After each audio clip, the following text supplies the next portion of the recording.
हरे Krishna everyone. आज हम श्रीमद् भगवत गीता के 12वें अध्याय को पढ़ने वाले हैं। 12वें अध्याय को स्टार्ट करने वाले हैं।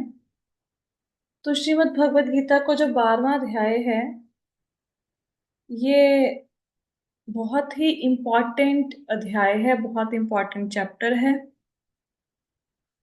इसमें श्लोक बहुत कम है, 20 श्लोक हैं इसमें। और मोस्टली लोगों को ये पढ़ना भी आता होता है। 12th चैप्टर का बहुत सारे लोग डेली पाठ भी करते हैं। तो इसमें इस अध्याय में बेसिकली भक्ति योग का वर्णन हुआ है। तो ये जो अध्याय है, इसमें इसका नाम भक्ति योग है। 20 श्लोक है, जैसे मैंने अभी आपको बताया।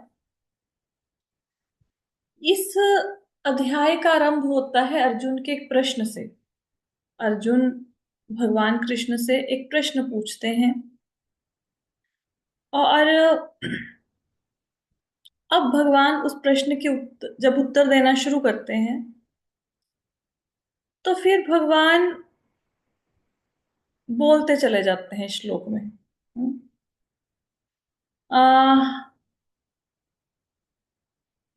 बेसिकली श्लोक को थोड़ा सा, या सॉरी, श्लोक आगे इस चैप्टर को थोड़ा सा समझ के आपको पढ़ना पड़ेगा। अदरवाइज ना फिर सारा चैप्टर सिर के ऊपर से भी जा सकता है। देखने में बहुत सिंपल लगता है, पर थोड़ा ध्यान देकर इसको पढ़ना पड़ेगा।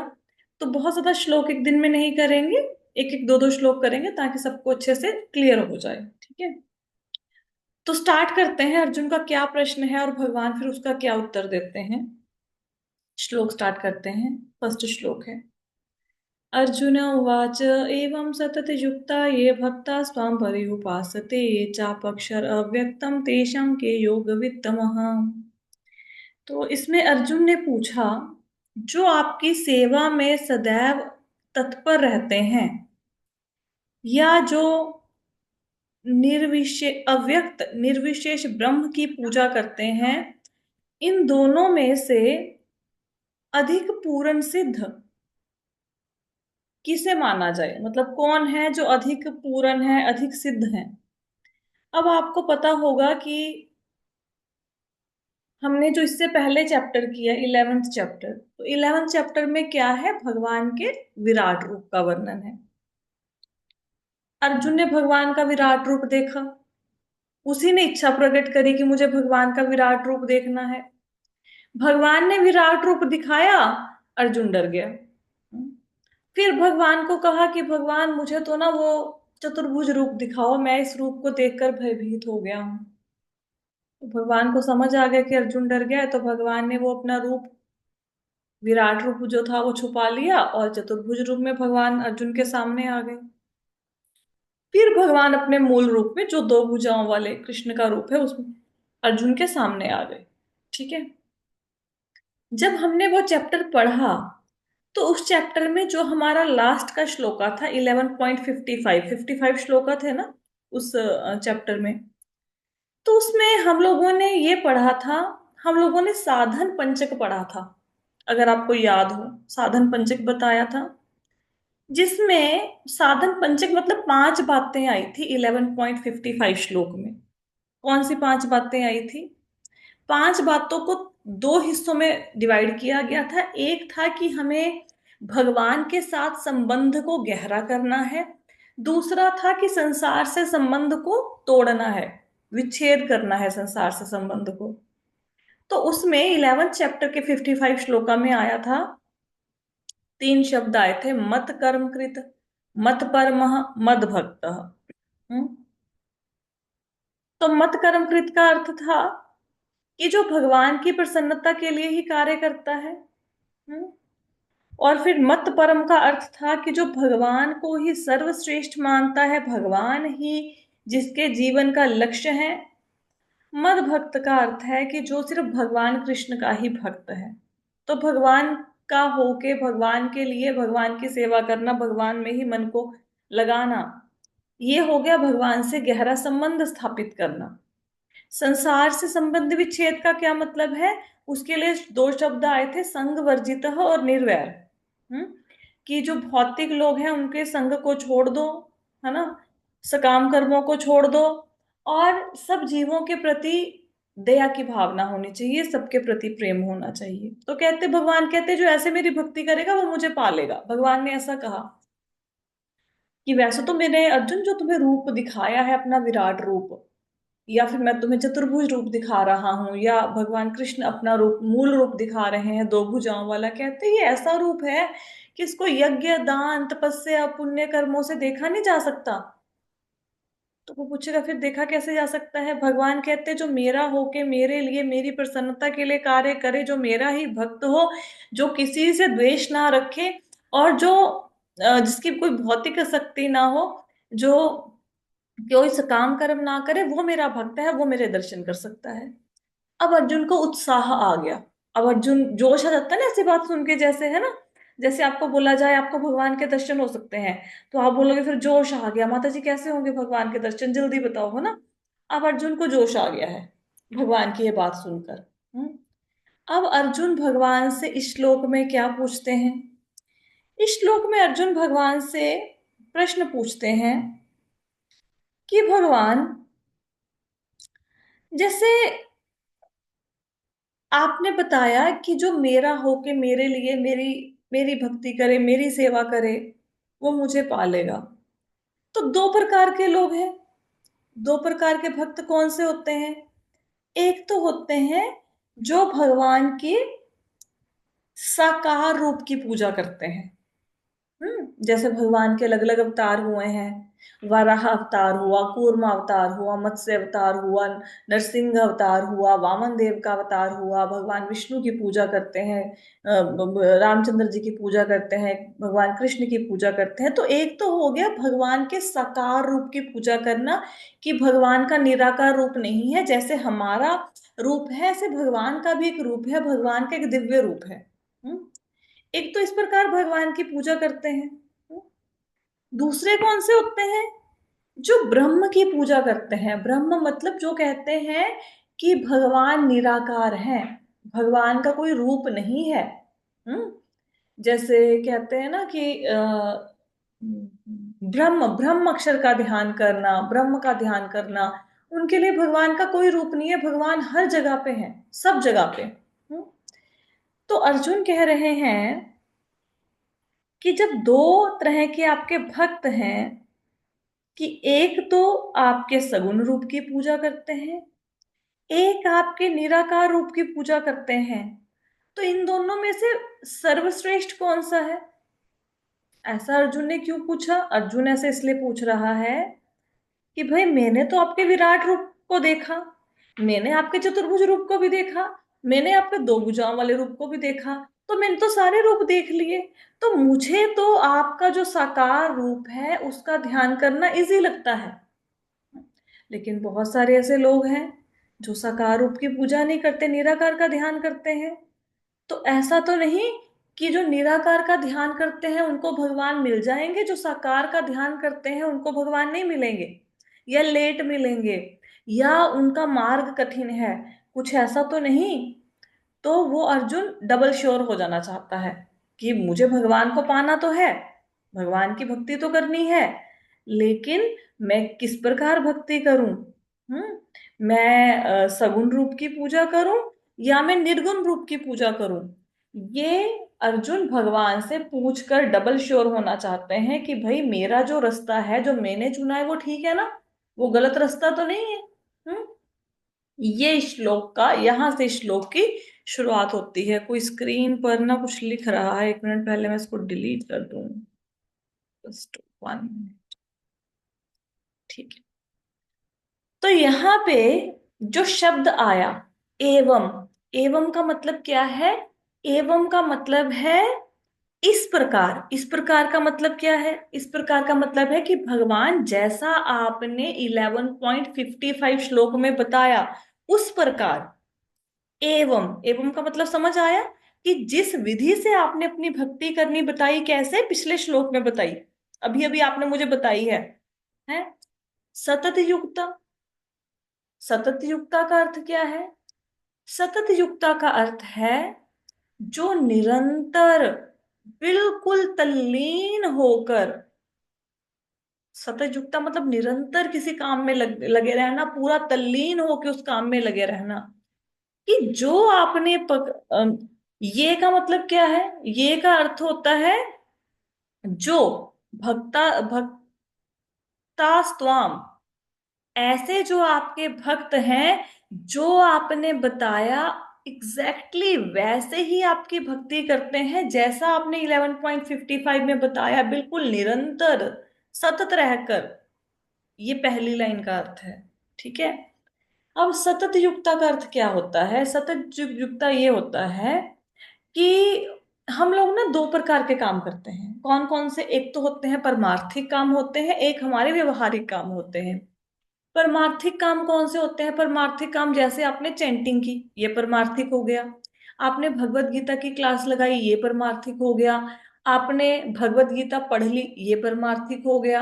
आपने कीर्तन कर लिया, कथा कर ली, मतलब जो भी आपकी गतिविधियां भगवान की भक्ति से रिलेटेड हैं वो होगी परमार्थिक। ठीक है। अब आपको और काम भी तो करने हैं, सारा दिन गीता खोल के तो नहीं ना बैठ सकते, सारा दिन चैंटिंग भी नहीं कर सकते। अब क्या करोगे? अब व्यवहारिक काम भी करने हैं। व्यवहारिक काम में क्या आता है? व्यवहारिक काम में आता है आपकी शारीरिक आवश्यकताओं को पूरा करने के लिए जो आप काम करते हैं। ब्रश करते हैं, नहाते हैं, आप अपने साफ सुथरे कपड़े पहनते हैं, फिर आपको धन भी तो कमाना है, क्योंकि धन नहीं होएगा तो पेट में खाना नहीं जाएगा, तो भक्ति कैसे करोगे? तो धन भी कमाना है। ये हो गए व्यवहारिक काम। ठीक है। दो काम हो गए, एक परमार्थिक, एक हो गया व्यवहारिक। ठीक है। तो सतत युक्ता का अर्थ ये है कि जो परमार्थिक काम करते हुए और जो व्यवहारिक काम करते हुए निरंतर आपका चिंतन करता है।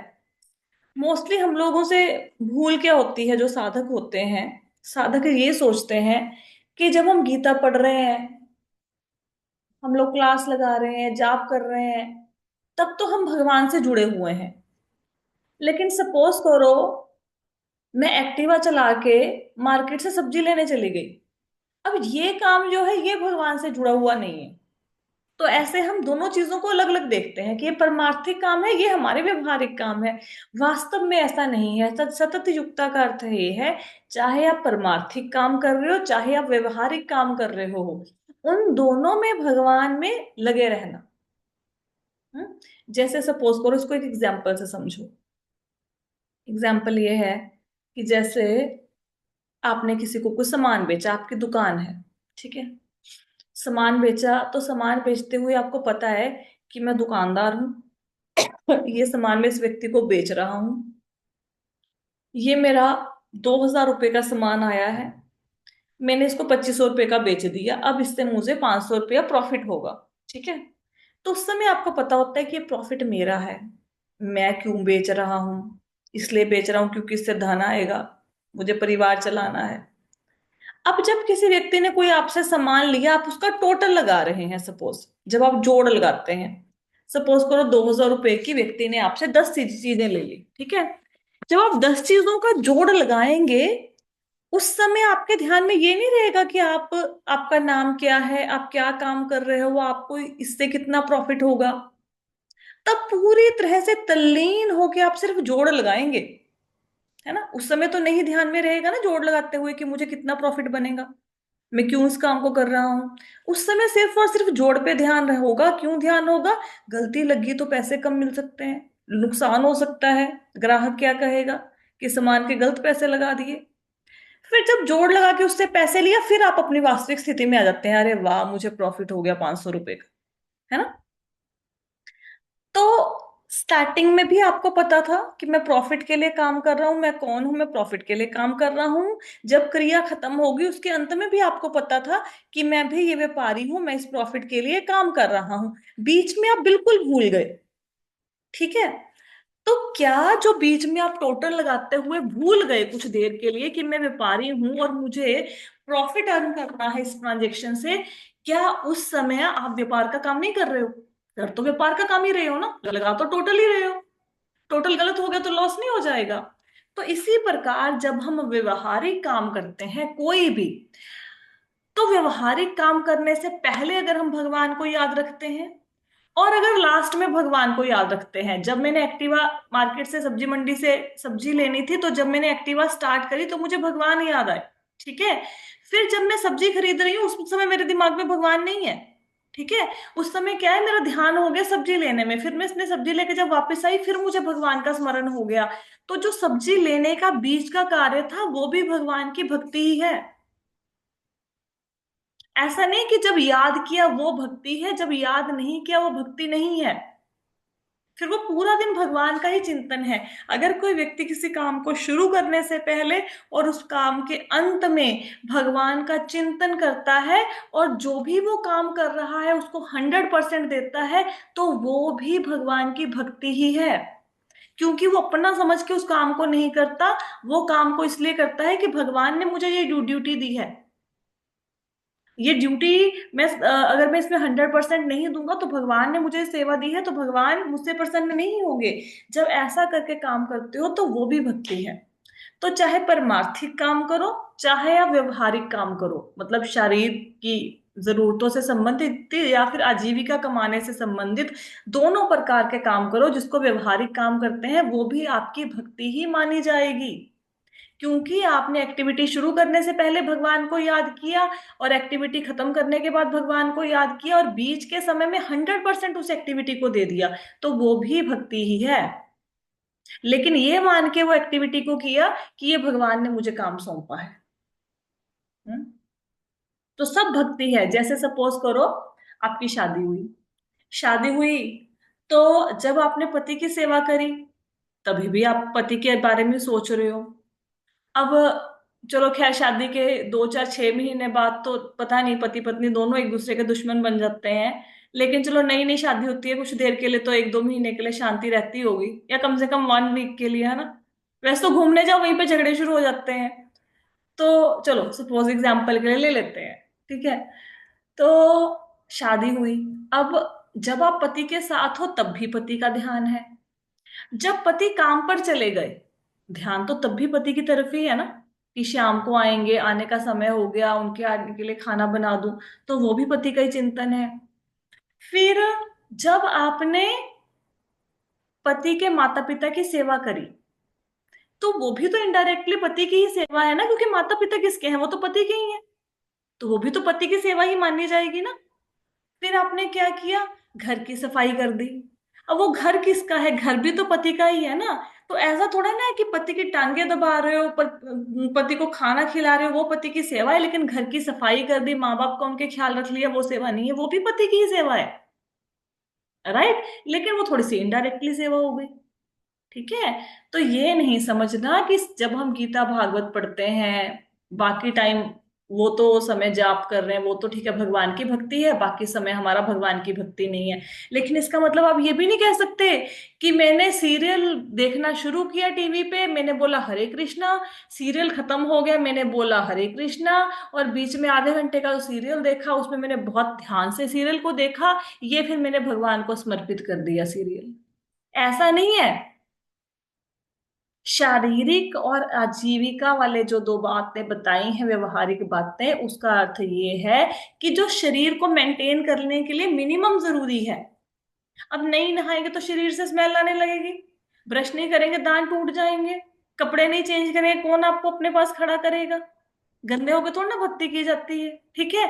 अच्छा, धन नहीं कमाएंगे, धन कमाना छोड़ दो, बच्चों की फीस कहाँ से आएगी भाई, अब गृहस्थ जीवन में है वो तो करना ही है ना, वो तो ड्यूटीज निभानी है। खाना बनाना छोड़ दो, बोलो ये तो भक्ति नहीं है, फिर बच्चे खाएंगे क्या, फिर खुद ही मंजे में पड़ जाओगे, कैसे भक्ति होएगी।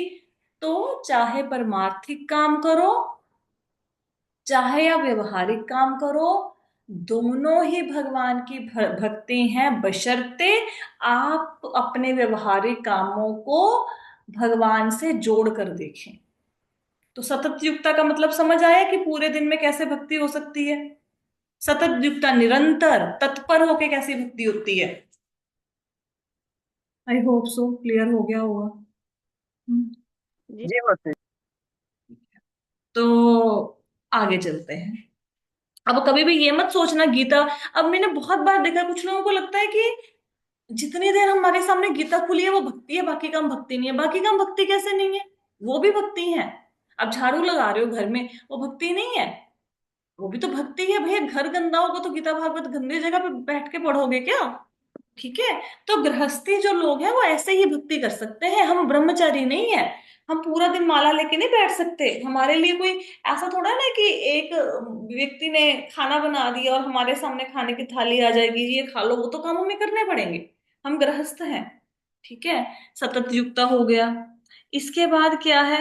इसके बाद है एवं। एवं समझ आ गया? एवं का मतलब इस प्रकार। इस प्रकार का क्या मतलब था कि पिछले अध्याय में जैसा आपने कहा है उस प्रकार। सतत युक्त मतलब निरंतर। ये मतलब जो लोग भक्ता स्वाम, जो आपके ऐसे भक्त हैं जो इस प्रकार निरंतर होके आपकी भक्ति करते हैं। त्वाम पर्युपास्ते। त्वाम पर्युपास्ते का अर्थ क्या है? यहाँ पे त्वाम पर्युपास्ते का अर्थ ये है कि जो इस प्रकार आपके सगुण रूप की पूजा करते हैं। जो आपने बताया ना कि भगवान का जो विराट रूप अर्जुन ने देखा, अभी चतुर्भुज रूप देखा, द्विभुज रूप देखा, जो इस प्रकार भगवान के अवतारों की, भगवान के सगुण रूप की, साकार रूप की पूजा करते हैं भगवान, एक तो वो वाले भक्त हो गए। ये अर्थ है पहली लाइन का। हम्म। जो उस प्रकार आपकी पूजा करते हैं जैसा आपने अभी अभी बताया 11.55 में। आगे आगे कहते हैं ये चापक्षर अव्यक्तम। अब फिर यहाँ पे ये आ गया। इसका अर्थ क्या है? मतलब दूसरी कैटेगरी के लोग। कौन से लोग? चापक्षर। ये चापक्षर अव्यक्तम, इसका अर्थ क्या है?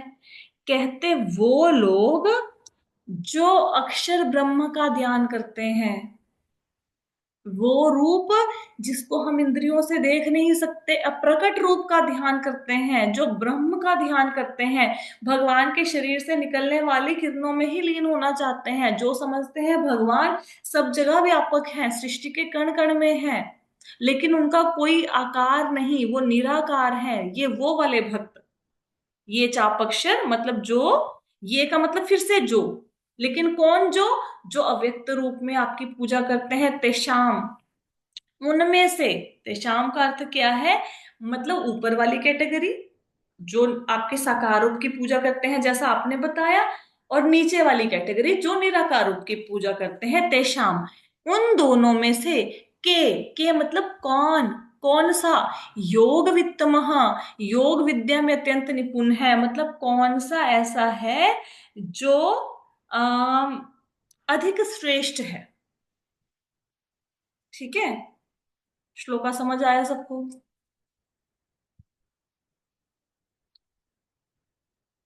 चलो, आई होप सो कि समझ आ गया होगा। ठीक है। तो अर्जुन का प्रश्न क्या है? सगुण और निर्गुण दो प्रकार से लोग आपकी भक्ति करते हैं, उन दोनों में से कौन सा श्रेष्ठ है? अब हम आगे चलते हैं। ठीक है। किसी को क्वेश्चन हुआ तो भी रोक के पूछ लेना, क्योंकि ये वाले ना समझ आएंगे नहीं श्लोका बाद में। देखने में बड़े इजी लगते हैं, लेकिन एक्चुअल में बहुत गूढ़ है ये। अब ये हमने क्यों ये 6.47 की स्लाइड डाली है यहाँ पे? ये इसलिए डाली है कि क्या भगवान ने पहले भगवत गीता में इसका आंसर नहीं दिया? भगवान ने तो कितनी बार इसका आंसर दिया है ना? पहले भी भगवान 6.47 में इसका आंसर दे चुके हैं अर्जुन को। क्या बोला था भगवान ने 6वें अध्याय के 47वें श्लोक में? भगवान ने कहा था समस्त योगियों में से यो जोगी अत्यंत श्रद्धा पूर्वक मेरे परायण है, अपने अंतःकरण में मेरे विषय में सोचता है, मेरी दिव्य प्रेमा भक्ति करता है, योग में मुझसे परम तरंग रूप में युक्त रहता है, वह सब में सर्वोच्च है, यही मेरा मत है। तो भगवान ने पहले बोल दिया ना, इसका उत्तर भगवान ने 6वें अध्याय में दे दिया ना, कि जो मेरे में, मुझ में ही जिसका ध्यान लगा रहे, वो व्यक्ति जो सिर्फ अंतःकरण में मेरे बारे में सोचे, मेरे भक्ति योग में भक्ति योग करते हुए मेरा ही ध्यान करे, वो मुझे, वो सबसे प्रिय, मतलब वो सब सारे योगियों में सबसे ऊंचा है। भगवान कहते हैं ऐसा मेरा मत है। तो भगवान ने आइडली इस प्रश्न का उत्तर अर्जुन को पहले दे दिया है। जब दे दिया है तो अर्जुन फिर ये उत्तर क्वेश्चन क्यों पूछ रहे हैं? और भगवान ने इस उत्तर को बिना अर्जुन को पूछे दिया था, अर्जुन ने पूछा नहीं था। बिना पूछे अर्जुन को पहले ही इसका उत्तर दे दिया था। अब भगवान से अर्जुन दोबारा से क्यों पूछ रहे हैं? वो इसलिए पूछ रहे हैं क्योंकि चाहे मैं आपको जितने मर्जी लेक्चर दे दूं, 4 साल से जैसे हम लोग ये क्लासें हो रही हैं, सुबह हो रही है, कभी शाम को हो रही है, लेकिन जब तक आपके अंदर से प्रश्न नहीं आएगा ना, तब तक मैं जितना मर्जी समझाती रहूं उसका असर नहीं होने वाला। जैसे सपोज सुबह की क्लास थी, तो सुबह की क्लास में हम लोगों ने क्या किया, हम लोगों ने अपराध पढ़े कि अर्चा विग्रह के, बहुत अच्छी क्लास है सुबह की, मैंने यूट्यूब पे अपलोड कर दी है, उसको सुनना। कि जब आप मंदिर में जाते हो कितने प्रकार के अपराध करते हो, कितने अपराध हमसे अनजाने में हो जाते हैं, उसको सुनना, और फिर उसको जो जो अपराध आप अवॉइड कर सक, मतलब सारे अपराधों ही नहीं करने चाहिए, अपनी लिस्ट बना लेना कि मेरे से ये अपराध हो रहे हैं और मेरे को ये अपराध नहीं करने। भक्तेर सामने सिद्धू की क्लास थी, उसमें मैंने आपको बताया था सूतक का। ठीक है, अब सूतक कितनी देर का होता है, ठीक है, कौन बताएगा, किसने क्लास लगाई थी? सूतक जो ब्राह्मण के लिए कितनी देर का होता है बताओ? चलो ब्राह्मण नहीं, आप क्षत्रिय और वैश्य का बताओ। तो ब्राह्मण का याद करो, ब्राह्मण का। 15 जी क्षत्रिय का, और 30 दिन फिर शूद्र। हाँ, क्षत्रिय वैश्य का 15 दिन का, और ब्राह्मण का कितने दिन का है? 11 दिन माता जी। देखो, हाँ, तो हम लोगों ने ये सुबह की क्लास में जाना कि सूतक का मतलब ये होता है जब किसी की ना, मतलब घर में जैसे कुछ सगे संबंधी की डेथ हो जाती है, तो उस समय फिर आप भगवान की पूजा अर्चना नहीं करते, मंदिर में भी नहीं जाते हैं, है ना, ऐसा सब लोगों के यहाँ पे होता होगा। ठीक है, तो अगर जो सूतक का समय है वो ब्राह्मण के लिए 12 दिन का होता है, क्षत्रिय वैश्य के लिए 15 दिन का होता है, शूद्र के लिए 30 दिन का होता है। अब मैंने सुबह आपको बताया, है ना, ये बात ना आपके दिमाग से आई गई हो जाएगी, कुछ दिन याद रहेगी, भूल जाओगे। फिर आपको इस बात की याद पता कब आएगी? जब घर में सगे संबंधी में किसी रिश्तेदारी में कोई घटना हो जाएगी, है ना, फिर क्या याद आएगा आपको कि माता जी ने एक लेक्चर में ये बताया था। फिर आप लेक्चर ढूंढोगे, फिर आपको लेक्चर नहीं मिलेगा ये, क्योंकि फिर ये तो पता होगा कि हाँ बताया था, लेकिन कौन से लेक्चर में बताया था ये याद नहीं ना रहेगा। ऐसा होगा कि नहीं होगा बताओ? नॉर्मली ऐसा ही होगा होता है होगा ना। होगा मैम। हाँ, तो मैंने आपको आंसर दिया, लेकिन मैंने आपको बिना पूछे आंसर दिया, तो आपके लिए वो आंसर वैल्यूएबल नहीं है। तो जब तक आप प्रश्न नहीं करते, तब तक आपको जो हम उत्तर देते हैं वो समझ नहीं आएगा। जैसे मैंने उपादान कारण और निमित्त कारण भागवत की क्लास में पढ़ाया है, भगवत गीता की क्लास में पढ़ाया है, लेकिन माता जी का प्रश्न कब आया, उपादान कारण निमित्त कारण क्या होता है, जब इन्होंने खुद ने पढ़ा कि भाई ये क्या होता है। फिर इनको लगा हमने तो कभी पढ़ा नहीं, हालांकि पढ़ाया हुआ है। ऐसा क्यों लगा कि नहीं पढ़ा? क्योंकि तब मैंने खुद से बताया था, इनका प्रश्न नहीं था। तो जब कोई व्यक्ति खुद से प्रश्न करता है, जब मेरी कुछ जानने की इच्छा है, उस समय जो मुझे उत्तर मिलेगा वो मुझे जिंदगी भर याद रहेगा। ठीक है, और अगर कोई बिना मुझसे पूछे मुझे कोई ज्ञान दे, तो वो बातें हमारे दिमाग में घुसती नहीं है, हम भूल जाते हैं। ठीक है, तो भगवान ने तो उत्तर दे दिया इससे पहले ही इस प्रश्न का, लेकिन उस समय अर्जुन ने प्रश्न नहीं किया था, भगवान ने अपने आप ही उत्तर दे दिया था। तो क्योंकि भगवान ने अपने आप उत्तर दिया था और भगवान अर्जुन का ये प्रश्न नहीं था, इसलिए अर्जुन फिर भूल गए उस उत्तर को। हम्म, तो इसलिए जब हम लेक्चर सुनते हैं, हमें लेक्चर ऐसा सुनना चाहिए कि मेरे लिए ही है, मुझे ही बताया जा रहा है, ये मेरे ही प्रश्न है। जब ऐसे सुनोगे तो चीजें आपको याद रहेंगी। तो अब भगवान क्या कहते हैं, समझ आया अर्जुन को क्यों नहीं याद रहा उत्तर? क्लियर हुआ क्यों नहीं याद रहा बताओ? वो पूछा नहीं ना उन्होंने। हाँ, क्योंकि उस समय प्रश्न अर्जुन का नहीं था। जिस भी, आप कोई भी प्रश्न जो आप मेरे से पर्सनली पूछोगे ना अनम्यूट करके, उसका उत्तर आपको जिंदगी भर याद रहेगा। क्यों याद रहेगा? क्योंकि उस समय प्रश्न आपका है। वैसे मैं जितना मर्जी ज्ञान दे दूं। ठीक है, आगे चलते हैं। तो भगवान ने क्या कहा उत्तर में? श्री भगवान उवाच मय्यावेश्य मनो ये माम नित्य युक्ता उपासते श्रद्धया परयोपेता ते मे युक्त तमा मता।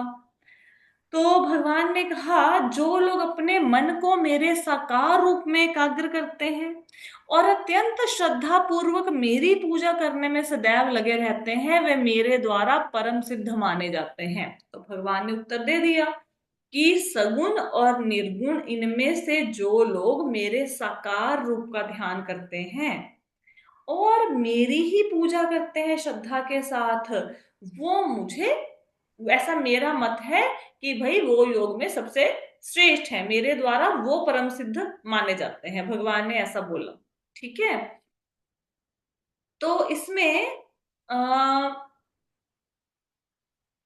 एक बात है इस श्लोक में कि जैसे एक व्यक्ति है,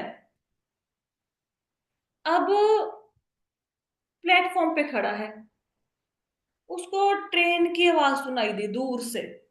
अब दूर से जब ट्रेन आती है तो क्या दिखता है, सिर्फ आपको ना एक लाइट नजर आएगी। अगर रात के समय में आप कभी प्लेटफॉर्म पे खड़े हो तो आपको ट्रेन नजर नहीं आती है, सिर्फ गोल सी लाइट नजर आती है। ठीक है। फिर क्या होता है, फिर ट्रेन नजदीक आ जाती है, तो आप देखते हो अच्छा ये सिर्फ लाइट नहीं है, इसके तो डब्बे भी हैं भाई, इसमें तो बहुत लंबी ट्रेन है ये। अच्छा, आप डब्बे नजर आ गए। फिर क्या होता है, फिर आप कहते हो अच्छा अंदर चलते हैं इसके। अब अंदर चल के देखते हो अरे इसमें तो सीट्स भी है, यहाँ पे तो बैठने की जगह है, यहाँ पे तो आपको और सुविधाएं भी मिलेंगी। अच्छा, यहाँ पे चार्जिंग लगाने के लिए भी, आपका मोबाइल चार्ज करने का भी बना हुआ है, सॉकेट लगा हुआ है। यहाँ पे छोटा सा टेबल भी है जहाँ पे मैं अपना सामान रख सकता हूँ। फिर लगेगा अच्छा ठीक है ट्रेन ऐसी होती है। ऐसे ही मैंने एक बार आपको होटल के एग्जाम्पल से समझाया था। एक है होटल को बाहर से देखना, दूसरा रिसेप्शन पे जाके वहां से वापस आ गए, तीसरा है आपने होटल का रूम रेंट पे लिया। तो इसी प्रकार देखो, इसका मतलब क्या है कि जो लाइट है ये ट्रेन नहीं है, लाइट भी ट्रेन है। क्या जो डब्बे हैं जो हमने इस प्लेटफॉर्म पे खड़े हुए वो ट्रेन नहीं है, वो भी ट्रेन है। फिर जब हम अंदर बैठ के हमने सीटों के ऊपर बैठ के, क्या वो ट्रेन नहीं है, वो भी ट्रेन है। इसका मतलब क्या है कि जो भगवान की अनुभूति होती है, परम सत्य की अनुभूति होती है, एब्सोल्यूट ट्रुथ की, वो तीन प्रकार से होती है, ब्रह्म, परमात्मा और भगवान। लेकिन हम ये नहीं कह सकते कि ब्रह्म अलग है, परमात्मा अलग है, भगवान अलग है। ये एक ही है, लेकिन इसकी अलग अलग अभिव्यक्तियां हैं, अलग अलग रियलाइजेशन है।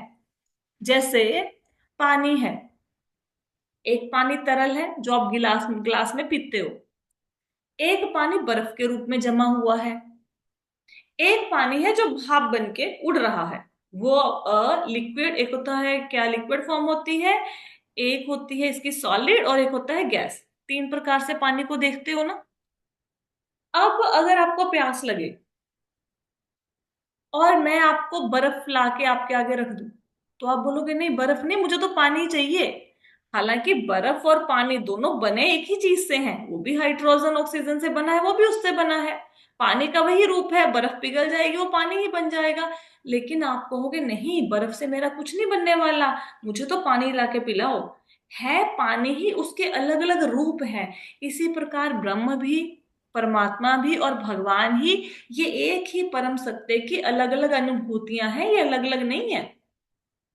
हाँ ये है, जिन्होंने ब्रह्म का ध्यान किया उसको मतलब समझो कि सिर्फ ट्रेन की लाइट दिखी है, उसको और कुछ नहीं दिखा।